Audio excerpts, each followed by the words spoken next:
It's just one more way of reducing your liberty and reminding you that they can fuck with you anytime they want. As long as you put up with it. As long as you put up with it.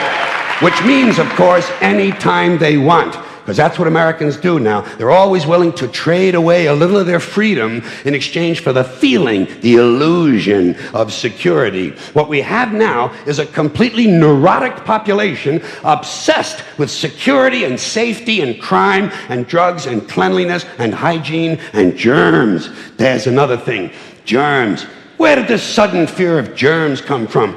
In this country. Have you noticed this? The media constantly running stories about all the latest infections, salmonella, E. coli, hantavirus, bird flu, and Americans they panic easily, so now everybody's running around scrubbing this and spraying that and overcooking their food and repeatedly washing their hands, trying to avoid all contact with germs. It's ridiculous, and it goes to ridiculous lengths. In prisons, before they give you a lethal injection, they swab your arm with alcohol.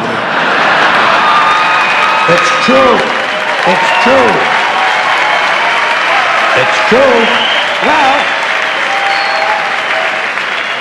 Well, they don't want you to get an infection. And you can see their point. Wouldn't want some guy to go to hell and be sick. It would take a lot of the sportsmanship out of the whole execution. Fear of germs. Why, these fucking pussies. You can't even get a decent hamburger anymore. They cook the shit out of everything now because everybody's afraid of food poisoning. Hey, where's your sense of adventure? Take a fucking chance, will you? You know how many people die in this country from food poisoning every year? 9,000. That's all. It's a minor risk.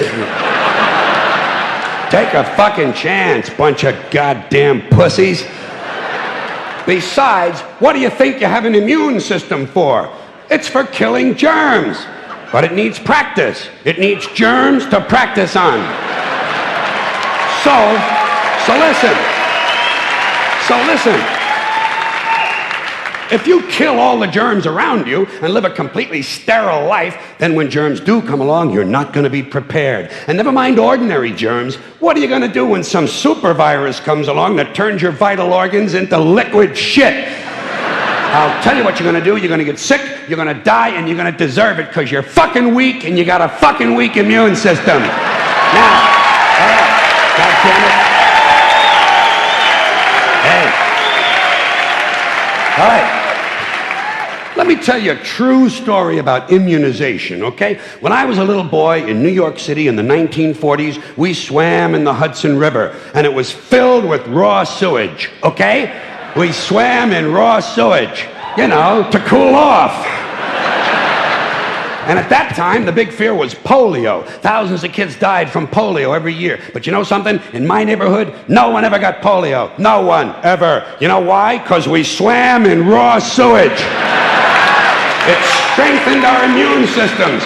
The polio never had a prayer. We were tempered in raw shit. So personally, I never take any special precautions against germs. I don't shy away from people who sneeze and cough. I don't wipe off the telephone. I don't cover the toilet seat. And if I drop food on the floor, I pick it up and eat it. I eat it. Yes, I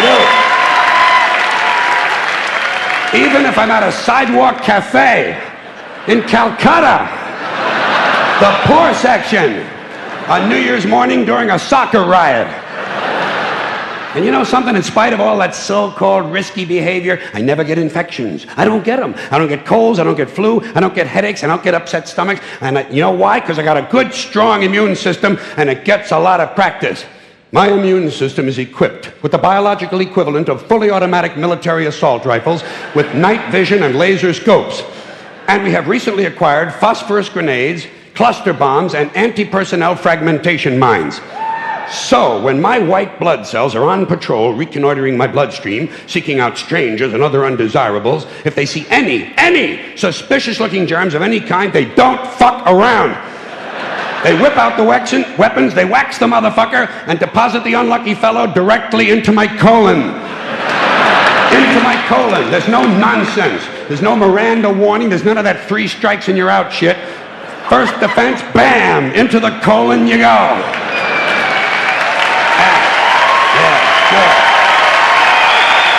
Yeah, hey. Oh.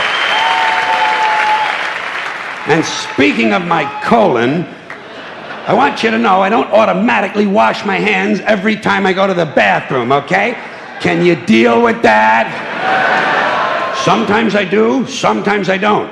You know when I wash my hands? When I shit on them. That's the only time.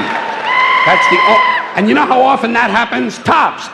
2-3 times a week. Tops. Maybe a little more frequently over the holidays, you know what I mean? And I'll tell you something else, my well-scrubbed friends. You don't always need a shower every day. Did you know that? It's overkill. Unless you work out or work outdoors or for some reason come in intimate contact with huge amounts of filth and garbage every day, you don't always need a shower. All you really need to do is to wash the 4 key areas. Armpits, asshole, crotch, and teeth. Got that? Armpits, asshole, crotch, and teeth. In fact, you can save yourself a whole lot of time if you simply use the same brush on all 4 areas.